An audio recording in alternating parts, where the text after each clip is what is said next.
सत साहेब गुरु तेरा है आश्रम। प्यारे ज्ञानी पुरुषों, पिछली वीडियो में हमारा ये पाठ चल रहा था गरीबी का, कि गरीब कैसे बने और गरीब को समझाने के बाद क्या होता है और क्या क्या करता है वो। आप जरा सुनिए और विचार करिए इसके ऊपर कि गरीब आदमी के घर में अगर हम कहीं भी जाकर देखेंगे तो गरीब से बातचीत करने के बाद में वो हमें क्या जवाब देगा, कैसे कहेगा। गरीब कभी भी ये नहीं सोचता कि मैं गरीब क्यों बना।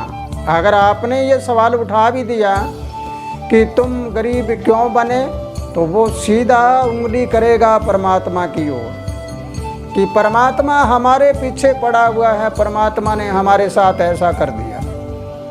बड़ी अजीब बात है, कर्म बंदा खुद करता है और निशाने पर लेता है परमात्मा को। अगर हम और आगे उनसे बात करना चाहें तो फिर उनको अगर कोई बात समझा दें तो समझाने के बाद उसका अर्थ उल्टा लगाएगा। हम कोई भी बात करेंगे वो कहेगा नहीं नहीं नहीं ये बात नहीं, ये ऐसे हैं, यानी उसका अर्थ है वो उल्टा लगाएगा। ये उस गरीबी का और पूर्व जन्म के दोषों का कारण है। फिर हम देखते हैं कि जितना गरीब आदमी होगा उसमें क्रोध भरपूर मात्रा में भरा हुआ होगा, अहंकार भी होगा। वो कहेगा मैं हूँ जो कुछ हूँ।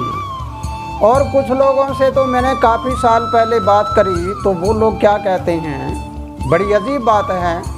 वो कहते हैं किसी के अहंकार माया का होगा, किसी के ज्ञान का होगा, हमें अपनी गरीबी का अहंकार है, हमारे टोटे का अहंकार है। क्योंकि उनकी मानसिकता कमज़ोर है, वो जीवन जीना नहीं जानते कि जीवन कैसे जिया जाता है। तो प्यारे ज्ञानी पुरुषों, गरीब घरों में हर समय लड़ाई झगड़ा तनाव बना रहता है और मर्यादा भंग रहती है। पति पत्नी भी आपस में एक दूसरे को गालियाँ निकालते हैं और बच्चों के ऊपर भी दुष्प्रभाव डालते हैं।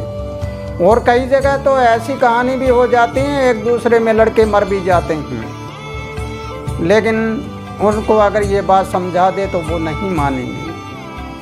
फिर हम देखते हैं कि गरीब आदमी सुबह सुबह जब उठते हैं तो उठते ही और कड़वा बोलेंगे, और कड़वा बोलकर सुबह सुबह ही उनके घरों के नज़दीक निकलेंगे तो वो लड़ते मिलेंगे आपको। फिर हम शाम को देखें तो लड़के सोएंगे, लड़ते हुए सोते हैं और लड़ते हुए उठते हैं। ज़रा सोचो लक्ष्मी कहाँ से आएगी। ऐसा घर गरीबी में और गरीब होता जाता है, गरीब होता जाता है।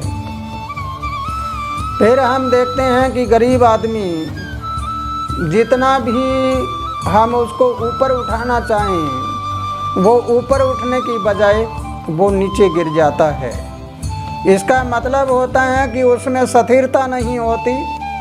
गरीब आदमी चर होता है, एक बार इधर चला गया, एक इधर चला गया, एक बार इधर चला गया, एक बार इधर चला गया। ऐसे अस्थिरता बनी हुई रहती है। आप सोचिए और विचार करिए कि गरीबी का कारण क्या है।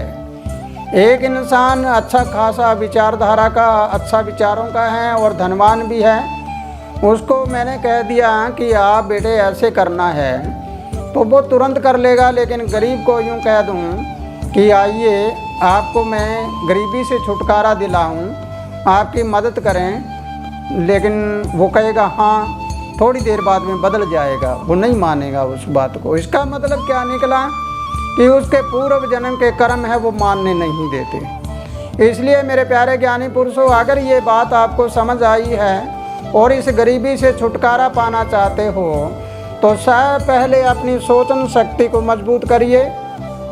जैसे आपके घरों में कचरा चढ़ जाए, आप 4-5 दिन तक झाड़ू ना निकालें तो हमारे घर में कचरा हो जाएगा। तो कचरे में हमारा विचारधारा कैसी होगी, बैठेंगे तो क्या होगा।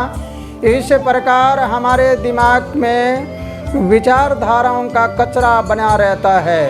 वो कचरा जब तक नहीं निकलेगा तब तक के लिए गरीबी से छुटकारा नहीं पाया जा सकता। इसलिए मेरे प्यारे ज्ञानी पुरुषों, अगर मेरी बात आपको समझ आई है तो आइए, ज़रा पक्का सौदा आपको बुला रहा है, आपके लिए आह्वान है। आइए आपको रास्ता बताता हूँ कि आपको गरीबी से ऐसे छुटकारा मिलेगा।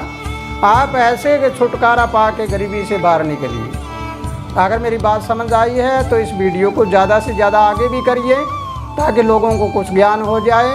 इसी के साथ खुशहाल रहो, आनंद करते रहो। प्रभु तुम्हें लंबी उम्र दे और सबके घरों में सुख शांति अमन चैन रहे। सत साहिब।